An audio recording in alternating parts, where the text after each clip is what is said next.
than punishing. The Republican leader, John Boehner, said yesterday at the rally press conference on health care, sponsored by Michelle Bachmann, that he sees this bill as the greatest threat to freedom in his 20 years up here on Capitol Hill. Do you agree with that statement?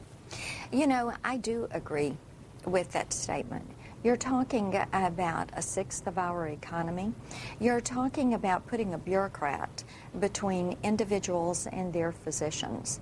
And you're talking about, look at what's happening to Medicare with this bill, where you're going to make $500 billion in cuts to Medicare, and Medicare is a trust fund. It is not a slush fund. It should not be used as a slush fund by the liberal elites to come in and raid it and go start another federal program. And that is just unconscionable. And the way that they're taking control, it is a government takeover of health care. When you read what would transpire in this bill, the way that they are putting protections, you know, the ERISA provisions, where some of the insurance companies wouldn't be held accountable for actions. Pages 1431 to 1433 of the bill, where basically it is the Trial Bars Full Employment Act, where states would be denied their incentive payments for being innovative in Medicaid if they kept attorney fees. I mean, people are reading this and saying, you gotta be kidding me. I just cannot believe that they would actually put this in the bill.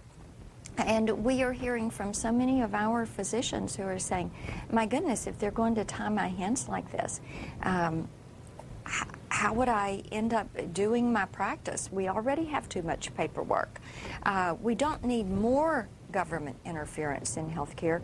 We need less. And you know, I think that people are just looking at what has transpired since the first of the year. The kind of the philosophical change where there is more government control of most sectors, whether it is investment banking, whether it is consumer credit, whether it is auto manufacturing, student loans, health care. They're looking at what is happening with energy. When you talk about having the cap and tax system with energy, they're looking at what is happening with communications, with everything, you know, what I call the fairness doctrine for the internet. They call it net neutrality. It's not very neutral. People are growing deeply concerned about the shifting of philosophy in this nation.